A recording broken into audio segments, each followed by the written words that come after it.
dairy-free does not necessarily mean free of milk protein. So it's really important that you read the ingredients very carefully.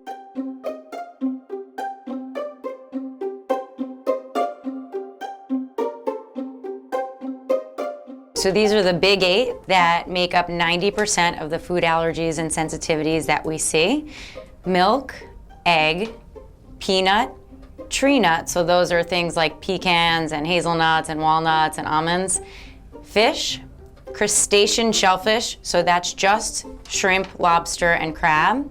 Wheat, and soy. And I'm just gonna pause for a second and tell you a little bit about milk allergy and some misleading labels. So dairy-free is not something that the FDA regulates. So dairy-free does not necessarily mean free of milk protein. So it's really important that you read the ingredients very carefully because it'll say things like casein and whey, and then in parentheses it'll say a derivative of milk or milk protein. So it's really important to read those labels.